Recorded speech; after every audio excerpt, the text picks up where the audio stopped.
Hey guys, this is Austin, and today I'm here with a review of the 2012 MacBook Air 11-inch. I was a big fan of the previous generation Air, and the latest model brings some solid improvements, but are they worth it? Externally, the computer looks nearly identical to the last Air, which isn't a bad thing at all. The build is entirely aluminum, with a wedge shape that gives it one of the thinnest profiles of any laptop you can buy.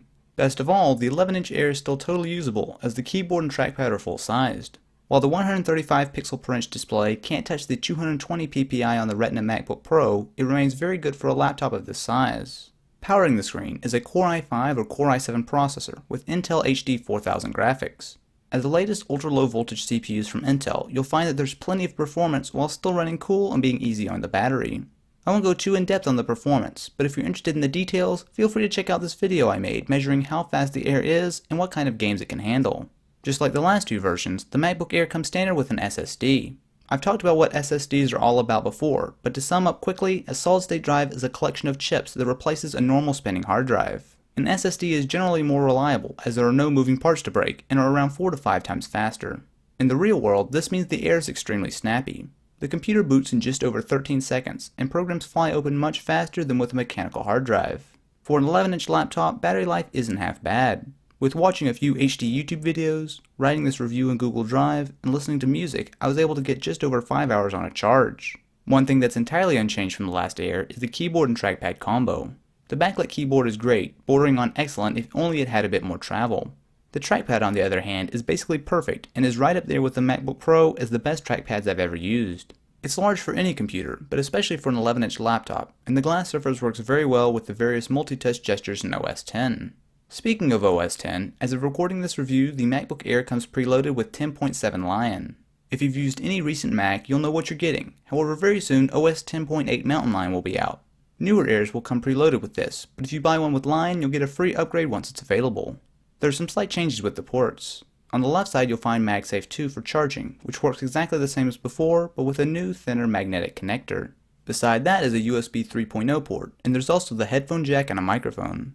On the right side is the Thunderbolt port that doubles as a mini display port along with your second USB 3.0. I mostly use the Air as a portable video production machine and it works well here. Obviously you wouldn't want to spend all day using After Effects on it, but it can absolutely handle a decent amount of editing. Another thing that's very important to me is how quiet it runs, as the Air is usually how I record my audio.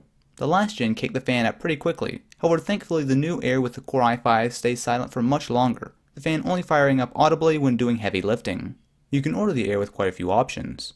The basic configuration costs $1,000 for 4GB of RAM, a Core i5, and 64GB SSD. $100 more will get you 128GB of storage, and another $100 will double your RAM to 8GB, which is the Air I'm using now. You can also order a Core i7 for an additional $150 and bump the SSD up to 256GB or 512GB for $300 and $800 respectively. The options you choose are up to you, but one important thing to keep in mind is that you really can't upgrade the laptop after you buy it. The RAM is completely non-removable, and the SSD uses a special connector, so it's best to get any upgrades up front. You can always want more in products, and the Air is no exception.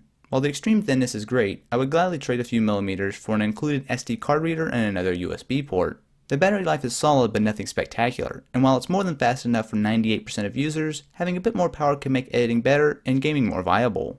All that said, the MacBook Air is a fantastic computer. The size is perfect for me, the keyboard and trackpad are phenomenal, and with both USB 3.0 and Thunderbolt, you won't lack anything for high-speed connectivity. With the new Ivy Bridge processors and the option to get 8GB of RAM, my wishlist is steadily disappearing. While it's not a massive upgrade from the last generation, I can easily say that the 2012 MacBook Air remains an excellent choice. If you're interested more on the MacBook Air, feel free to check out my unboxing, as well as take a look at the gaming performance and speed test here. If you enjoyed, definitely be sure to leave this video a thumbs up, and if you're interested in more videos like this, be sure to subscribe.